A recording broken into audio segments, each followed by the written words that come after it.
बिस्मिल्लाहिर्रहमानिर्रहीम अस्सलामु अलैकुम वरहमतुल्लाहि वबरकातुहू। हाँ भाई व्यूअर्स, कैसे हैं आप लोग? उम्मीद करता हूँ अल्लाह ताला के फजल करम से सब खैरियत से होंगे। अल्लाह ताला की रहमतें और नेमतें समेट रहे होंगे। अल्लाह ताला आपके जान और माल की हिफाजत फरमाए और आपको सदा खुश रखे, आमीन।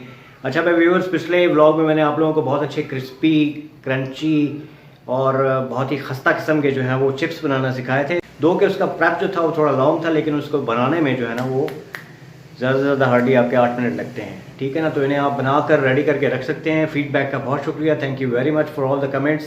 आप लोगों का तहे दिल से मशकूर हूँ। अच्छा, आज के ब्लॉग की तरफ चलने से पहले लाइक, शेयर एंड सब्सक्राइब कीजिएगा और वीडियो को एंड तक देखिएगा ताकि तमाम असरार और रमूज़ रेसिपी के, तरकीब के आपको पता लग जाए, ठीक है ना।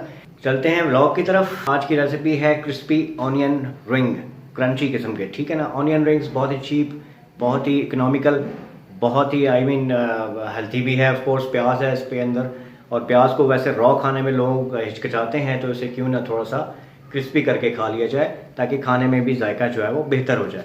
तो सबसे पहले आप लोगों ने एक दरमियाने साइज़ का ऑनियन ले लेना। दरमियाने से थोड़ा बड़ा हो तो ज़्यादा बेहतर है, ठीक है ना, क्योंकि उसके रिंग्स जो है ना वो अच्छे बनेंगे। तो आप देख लीजिएगा जहाँ रिंग आपके मुनासिब बन रहे हों वहाँ आपने वो वाले प्याज परचेज़ कर लेना। साफ़ सुथरा कर लीजिए, काट लीजिए, साइडों से टिप्स उतार लीजिए उसकी, और छिलका रिमूव करके जनाब आपने साफ़ सुथरा धो के उसे सामने रख लेना है।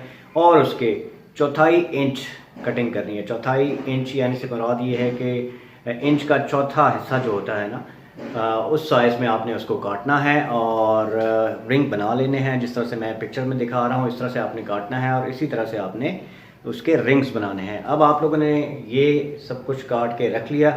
इन्हें धोने की मज़ीद ज़रूरत नहीं है। एक दफ़ा आपने धो लिया है, दोबारा धोने की ज़रूरत नहीं होती। हाथ वॉश किया करें, बिस्मिल्लाह पढ़ा करें, काम स्टार्ट किया करें, ठीक हो गया।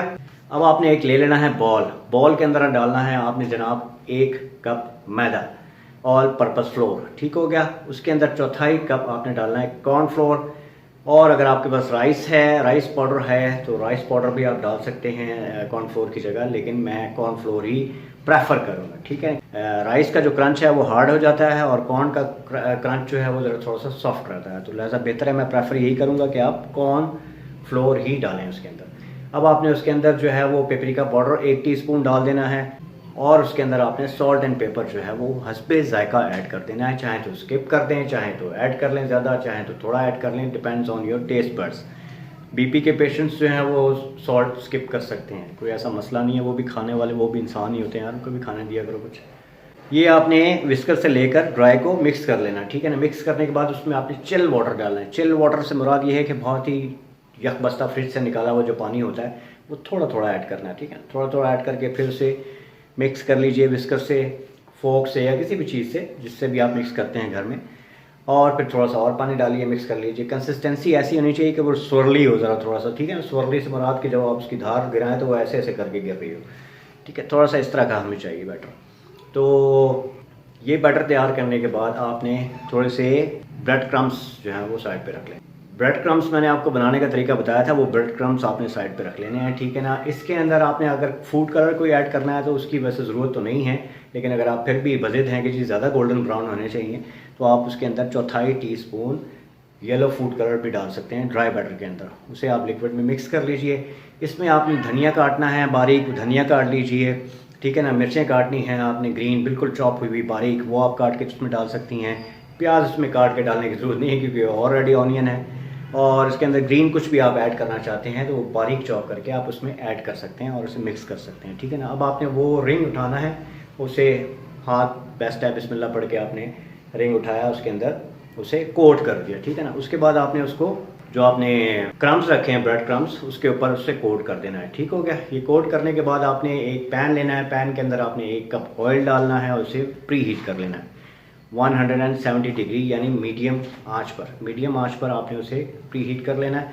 ये ऑनियन बना के आप साइड पे रख दीजिए, थोड़ी देर साइड पे पड़ा दें 1 मिनट के लिए, ठीक है ना। जितना भी उसके ऊपर बैटर लगा हुआ है वो इनकॉर्पोरेट हो जाए आपस में, इसलिए इसको थोड़ी देर प्लेट में बना के रख लीजिए। उसके बाद एक एक करके, दो दो करके, जितनी भी आपके पैन की कैपेसिटी है उसके हिसाब से आप उसके अंदर रिंग डाल लीजिए। बहुत ज़्यादा रश ना कीजिएगा क्योंकि फिर उलटना पलटना ज़रा मुश्किल हो जाता है। तो ये तब तक पकाने हैं जब तक ये गोल्डन ब्राउन ना हो जाए। तो लीजिए, ये आप गोल्डन ब्राउन हो गए, इनकी शक्ल इस तरह की निकल आई है।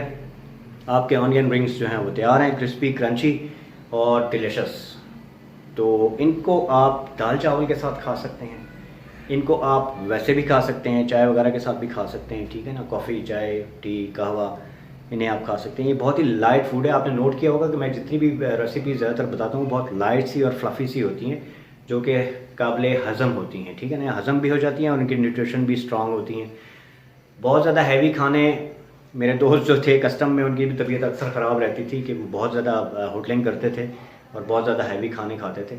आज माशाल्लाह से वो मेरे ख्याल में वेजिटेबल का सूप भी पीते होंगे। तो सेहत जो है वो पहले रखा करें और हेल्थी खाने खाएं, थोड़ा खाएं लेकिन हेल्थी खाएं, ठीक है ना।